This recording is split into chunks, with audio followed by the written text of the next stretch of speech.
السلام عليكم. انا هتكلم عن مجموعة build your child.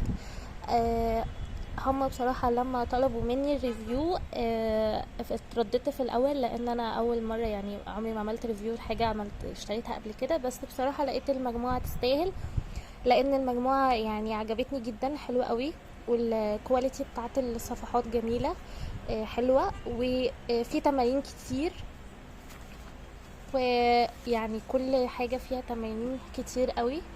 بصراحة حلوة قوي. جربت يعني مجموعة قبل كده ما عجبتنيش قوي، بس دي بصراحة عجبتني. وكمان قالوا لي لو هتشتري المجموعة كاملة، الكتب بتاعة المجموعة كلها هتاخدي هدايا. دي الهدايا بتاعتهم.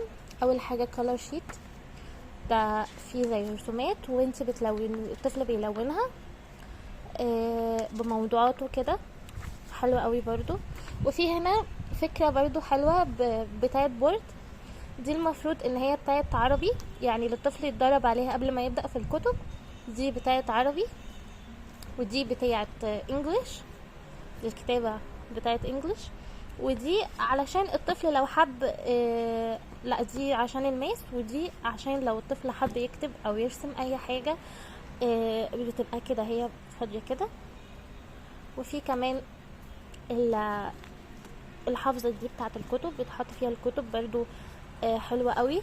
وفي كمان حاجات تانية هنا، في القلم ده بتاع البورد، وفي ديت بتمسح بيها الطفل، بيمسح بيها الحاجات لما بيجي يكتب وكده. وفي براية وقلم رصاص، وفي استيكة. دي الهدايا بتاعت اللي كانت جاية مع المجموعة كاملة.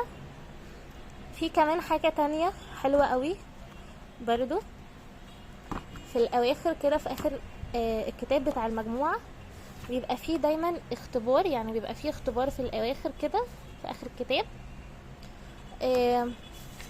الطفل بعد ما بيخلص الكتاب بيحل الكتاب، بيحل الامتحان، الاختبار اللي ورا مكتوبة امتحان نهائي. وبعد ما بيخلص في حاجة حلوة قوي كده ورا، اسمها شهادة، زي شهادة تقدير كده للطفل. بتحط هنا الصورة بتاعت الطفل بتاعك، وبتكتبي اسمه، وبتحطي التقدير بتاعه، يعني برضو حلو قوي. فهم بصراحة لما طلبوا مني ريفيو قلت بصراحة المجموعة حلوة، ويستاهلوا يعني. وفي كمان تمرينات كتير حلوة قوي في كله، سواء ماس او عربي او اي بي انجلش او اي حاجة. بصراحة الموضوع يعني الكتب جميلة، في شغل كتير حلو. بس شكرا.